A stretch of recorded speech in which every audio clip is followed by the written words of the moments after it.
I just found myself saying, oh, well, there was a life lesson. And I'd write down, the life lesson.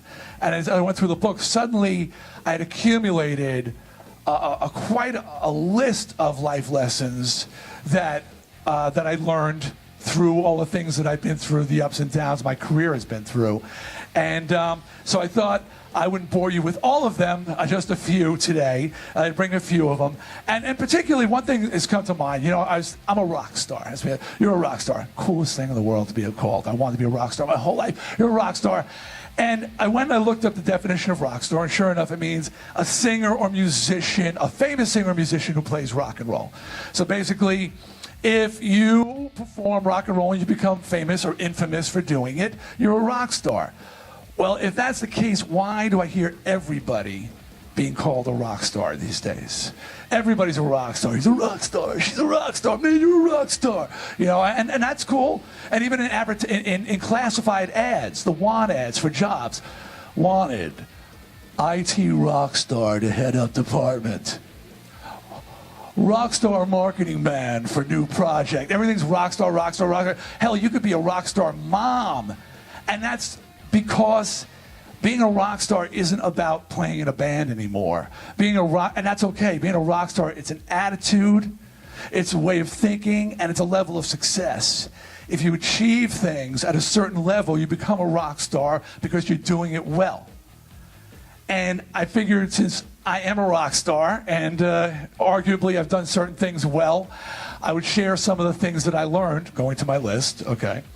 I already talked through half of this, so don't worry about it, you're not going to get beat up. And these are my D life lessons. All right, one of the first ones that I ever learned.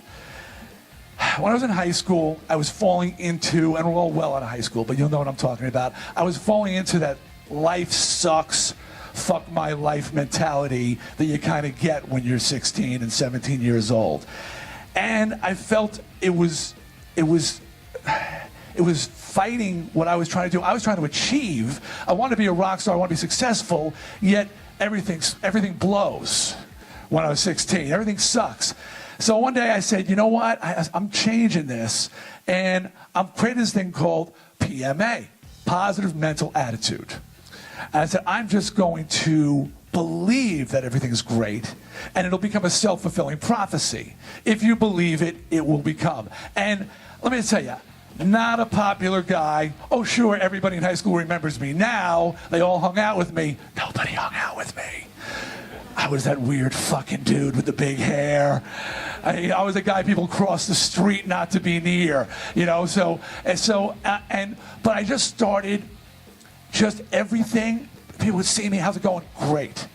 From that point, what are you going to be when you grow up? What are you going to be when you grow up? I'm going to be a rock star, which people thought was very funny. When you're a teenager, you say, I want to be a rock star. People ridicule you, they make fun of you, and to me, it was just this positive reinforcement. Even my own father, who many of you saw exemplified in the We're Not Gonna Take It video, he was the asshole I threw out the window. He used to make fun of me all the time, go, oh, PMA, D, PMA, positive mental attitude. Always when things were at their worst, positive mental attitude. But he don't say that no more, because I kick ass, and I've been successful, and now he says, wow, PMA, D, PMA. So, positive mental attitude is something that it's not about being a rock star, it's about anything you do. It's about banning negative thoughts and phraseology from our minds and from our world. We are filled with negative reinforcement day in and day out. Things like, oh, it's one of those days. People say that all the time. Oh, it's one of those days. I got up this morning, alarm clock didn't go. It's one of those days. Setting in their mind that the day is fucked. The day is over. Might as well just give the fuck up because it's one of those days and nothing's ever going to go right. Wrong. That's the kind of stuff you got to get out of your head. Well, there's a phrase, there's a saying in the States called Murphy's Law. And Murphy's Law is just that, I think it's basically what can possibly go wrong will go wrong.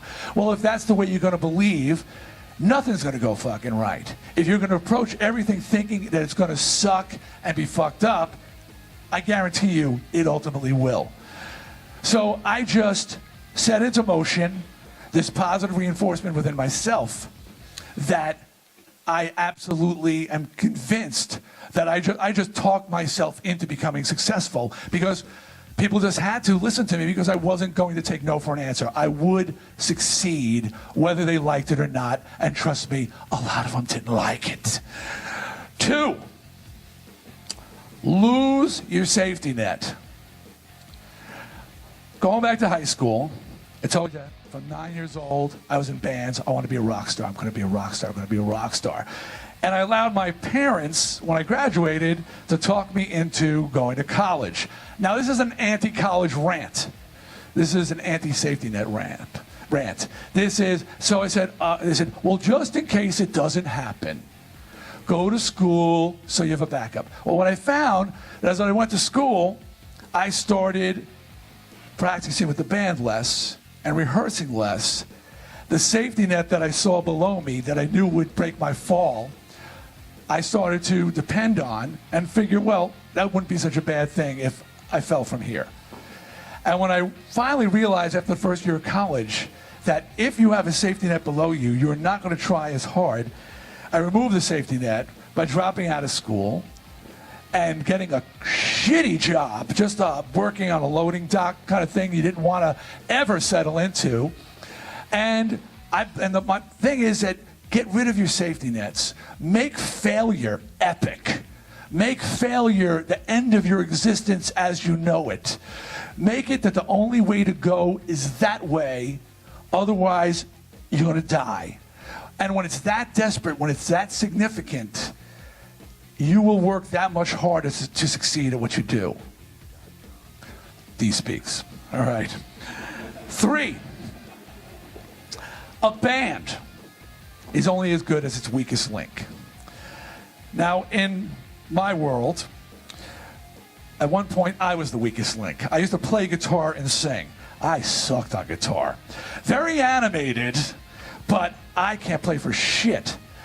And I discovered quickly that my bands suffered because of it, because if I sucked, how good could the band possibly be? I sang a lot better than I could play guitar. And I quickly realized that if I'd be in a much better band if I would just stop playing guitar, lose the ego, which turned out to be a good thing too, because singers don't have to move gear around. It's awesome. Anyway, so I removed myself from being the weakest link.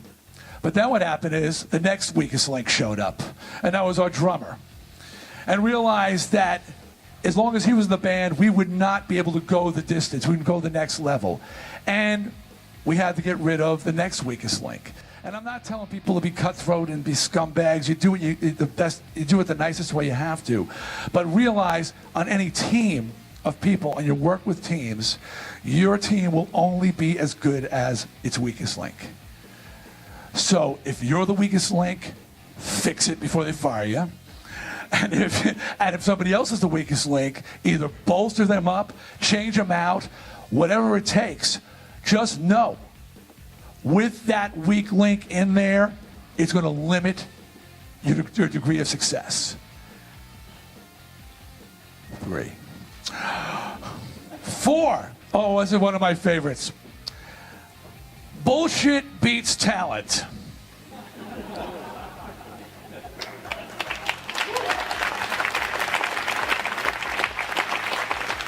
But talent and bullshit beats bullshit. All right, so, not to name any names, but there was a guy in my band, or should I say was? He still is.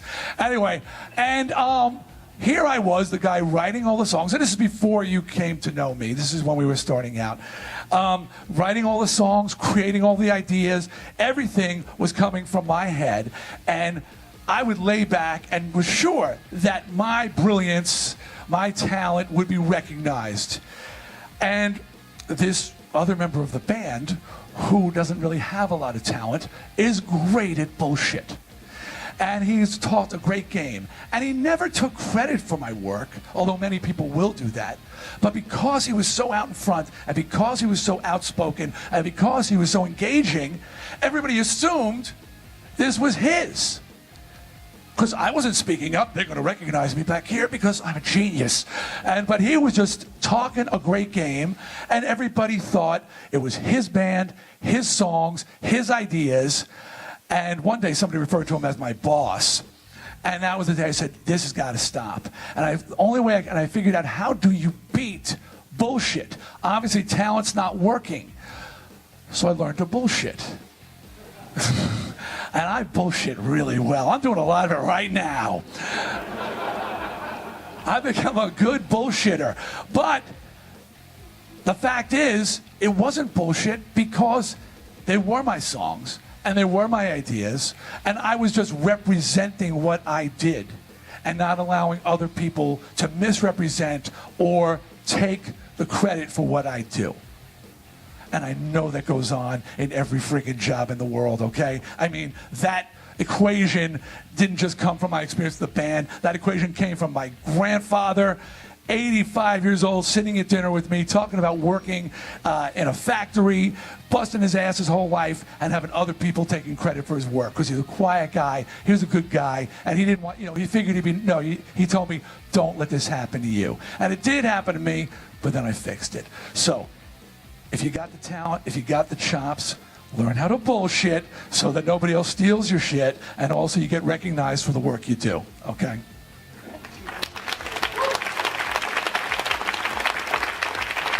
And later on, they're doing tattoos. Bullshit and talent beats bullshit outside, so it's for free. You can get a tramp stamp if you want, ladies. Bullshit and talent beats. Something for the gentleman to see. All right. Now, 5, my last one. And again, I mean, I had writing a book, and by the way, I'd never written a book before. They didn't want to let me write my book because just because you sing in a band doesn't mean you should be able to write a book, and I understand that, or just doesn't, because you can't assume a writer can sing. But I said, look, I'd written screenplays, I'd written sitcoms, and I'd never written prose, as they say. I said, let me just write a little bit. I wrote a couple chapters. They loved my writing. They said, go write the book. You got a great voice. And I did. So after a few months of writing, I called them. I said, how many words do you want? They said, 70 to 90,000. I said, well, I'm at 150 and I'm only halfway through. So I wrote 250,000 words, which I let them edit because I said, look, I don't know what's important and what's me blowing smoke up my own ass. Okay, so I said, so they edited it down. But there's a lot more information and a lot more life lessons. I just pulled a few out. This one is, you don't need to be king of the world, just king of your world. For now. Because like any good king, once you're king, then you want to take over the neighboring fiefdom. This lesson was learned in Sweden, of all places. I was, in 1983, Twisted Sister had its first hit record, You Can't Stop Rock and Roll, in England, in the UK. It wasn't big anywhere else, but we blew up in the UK and top 20 singles and on top of the Pops, the big TV show back then, touring. It was great. Which led to our next album, Stay Hungry. And Stay Hungry was the one that sold 10 million copies internationally, and it just changed our lives and our world. Interestingly, the one country that did not get into Stay Hungry was England. The one country where Stay Hungry was viewed as a failure. So I was doing a promotional tour in Europe, and I was traveling all over Europe, and it was just great, going from one country to the other, being treated like a rock god, as well I should, and on a Thursday, I am in Sweden.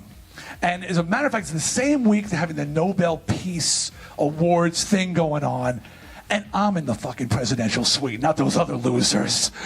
Okay, I'm like, this is awesome. I mean, limo to and from, the best of everything. This suite was fantastic, right in Stockholm, and it's just unbelievable experience. The height of our popularity, and I remember signing. This is what sticks in my mind. I remember signing albums for people, the records. We got requests for autographs. I was signing them to the royal family. They were kids then.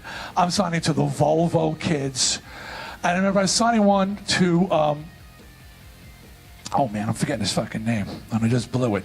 I just blew it. The tennis guy, Bjorn Borg, right? And they said the first name only. So I said Bjorn, and I go Borg, and I go Borg, and they go yeah. I said what?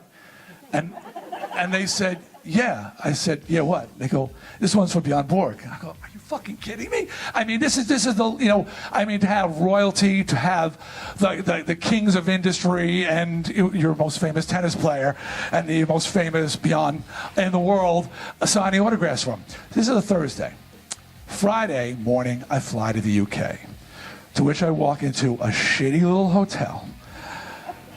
I take a taxi to a shitty little hotel and proceed to sit into interview after interview of how my career's over, this record's a failure, how does it feel to have and I finished this day of misery, and I'm sitting in this shitty hotel, and the record company goes, all right, you got the whole weekend to yourself. So I picked up the phone and I said, they got anything else for me to do in Sweden?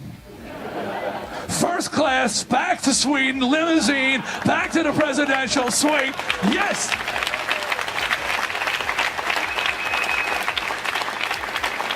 Because krona is money too, okay? And so the point is, I want to be where I'm the fucking king. And if I'm not the king in England, I'm going to be the king in Sweden. So in your world, translating this to your world, don't worry about taking over the planet. Don't worry about being Bill Gates yet. Worry about ruling right here, right where you are, this place. And like I said, once you're king there, all good kings start eyeing the next kingdom to take over. And that's when you move on to the next place. But right now, this is the place you want to have control on control. And you want to be a good king, but you want to be the king, all right? Now, assuming that you're all going to be huge successes, assuming you're all going to just be kings, I have one last bit of wisdom to share with you. At some point, somebody is going to offer you a lot of money to do something that compromises your integrity. No, not have sex. I'm talking about real whoredom, okay? They're going to come to you and say, we will give you this for your integrity. Happened to me one day. I get a phone call. Dee, we have a commercial used for We're Not Going to Take It. Awesome. Licensing is the best thing in the world for old school rockers. You don't get much radio airplay, but those licenses are crazy good. You make crazy money off of them. Too late, you didn't start. Okay, but I said, great. I said, what's the commercial? They said, it's a women's feminine product. I said, what? He says, yeah, it's for premenopausal women and some of their... I'm like, are you fucking kidding me, man?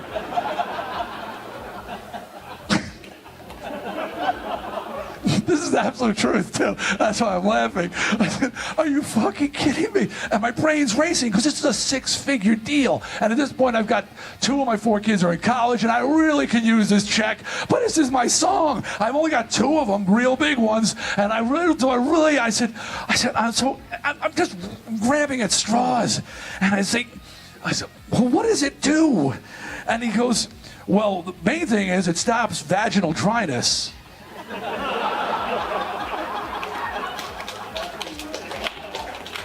Oh, well, I'm against vaginal dryness. And I'm pretty sure everybody's against vaginal. I think the world is against vaginal. Who here is against vaginal dryness? Hands, show of hands, please. Thank you. Oh, you're not. You will be in a few years, honey. I'm fine now. Yeah, 10 years from now, you're gonna be like the fucking Sahara. I'm doing God's work. Don't look down at me, or up, or whatever. So my last bit of sage advice to you is when you get that offer to compromise your integrity for a lot of money, search for your vaginal dryness in the deal. See if you can find something that can make you feel okay about it and fucking sell your soul.